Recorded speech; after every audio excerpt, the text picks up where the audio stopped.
Hello, everyone. Welcome to Let's Reactions. So, this story is about a 2-year-old that was found deceased.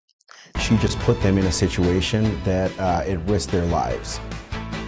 A mother is now facing charges over the death of her child. We'll break down this case coming up right here on your News at 5.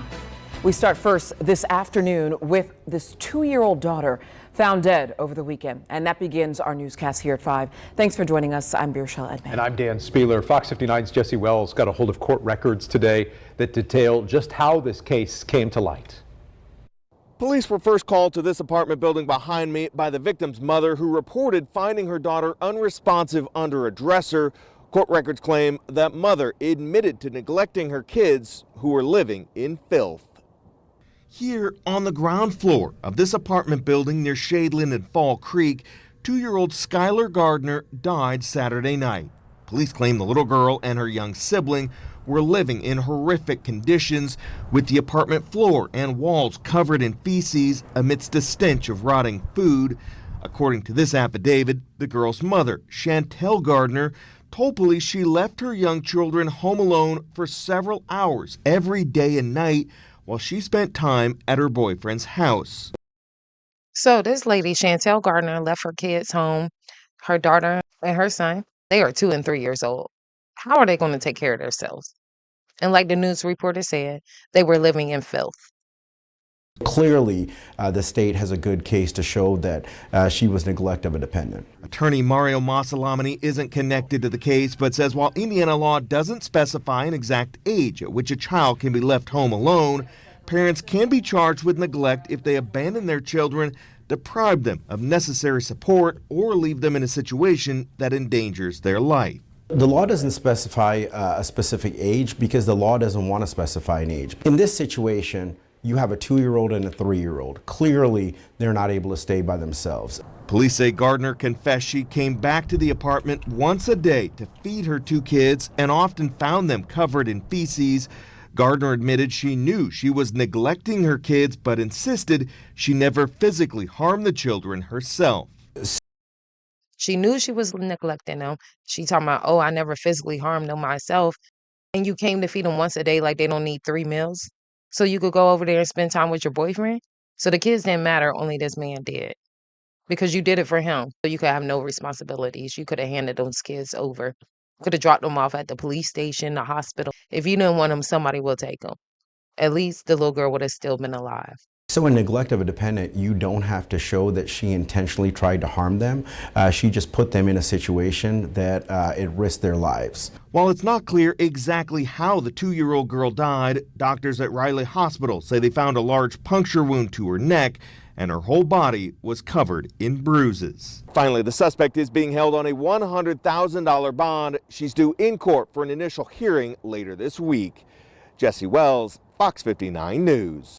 We don't know how she passed away yet, but she's 2 years old. Prayers to the family, not the mother who did this, because I have no sympathy for her. She shouldn't have did it. She knew better. She's not crazy. You knew where you were neglecting these children. So I hope she rots in jail. Jesse, thank you. Neglect of a dependent resulting in death is a level 1 felony carrying a maximum sentence of 40 years in prison. I hope she gets the max. At 6 o'clock, and we begin tonight with murder charges filed in the death of that 2-year-old girl who was found dead last weekend. Police now tell 13 News that the mother is responsible. We want to warn you, some of the details and the photos in this story could be disturbing to some. Our Marina Silva has been following this story for us, and she joins us live in studio. She's got the latest on what happened to Skylar Gardner. Well, Scott and Anne Marie, these are 21 pages of court documents detailing what allegedly happened to Skylar Gardner. Everything from how dirty the apartment was to how often they were given food to all the injuries both Skylar and her 3-year-old brother have. It's all listed right here. Their mom, Chantell Gardner, has been in the Marion County Jail. Her boyfriend, Brian Thomas, also has a warrant out for his arrest. It's been almost a week since 2-year-old Skylar Gardner died. This was the scene that night on Newberry Road. Chantell Gardner, the girl's mom, told police she would sometimes leave her 2- and 3-year-old children home alone for days at a time. According to court documents, Gardner told police she returned to the apartment Saturday around 6 p.m. after being gone since Friday at 4 when she brought the kids food. Why are you gone from 4 p.m. the day before and then you come back at 6 p.m. the day after? Why are these kids in the house by themselves for 2 and 3 years old? I would never do it. It's called neglect. They don't have anything they need. What, they gonna get up, cook for themselves, wash themselves? No. These kids don't know any better. But you chose to do it anyway. I don't feel sorry for this lady. I hope they lock her under the jail. Gardner says she found Skylar underneath a dresser and cold to the touch. According to the autopsy for Skylar, she had multiple injuries contributing to her death. Multiple patterned bruising across her body, bite marks on her back, a puncture wound on her neck, and unknown injuries to her feet. Gardner also has a 3-year-old son. Court documents say he was also left alone in the apartment. He was taken to Riley Hospital. A nurse who examined the boy told police he had a distended stomach, had signs of food deprivation, swollen feet, and was weak and twitchy. When detectives went to the apartment, court documents say they were overwhelmed by the smell. These are photos investigators took.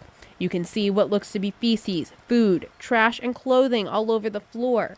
Gardner told police she would leave the kids alone and she often stayed overnight at her boyfriend's house. Her boyfriend, Brian Thomas, is now charged. He faces 2 counts of assisting a criminal.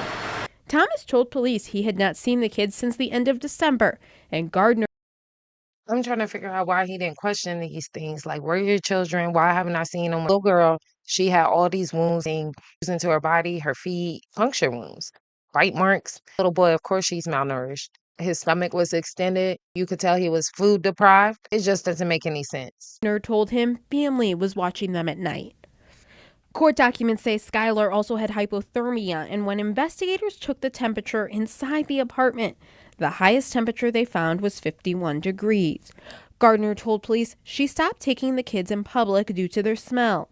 Documents say she told police it had been more than a week since she bathed them. You won't take these kids in public because of their smell, but you didn't think get some help? Even if you didn't want these children with, obviously you didn't because you're over here with this man and you left your kids at home by themselves. Put them up for adoption if you didn't want them. Don't do this. Don't starve them. Both of them could have died. And then the baby girl had frostbite to her feet. She died from hypothermia. 51 degrees. You're only doing that to cover up the smell. It's not going to cover it up all the way. That's what they do in the morgue, put the temperatures all the way to freeze. This is beyond me. I can't believe somebody would do this to their kid. Gardner told police she even stopped bathing herself at the apartment because of the smell. Instead, she was going over to her boyfriend's house. The kid's father is from Ohio. He told police he had given full custody to Chantell. He said he did not know how bad things had gotten.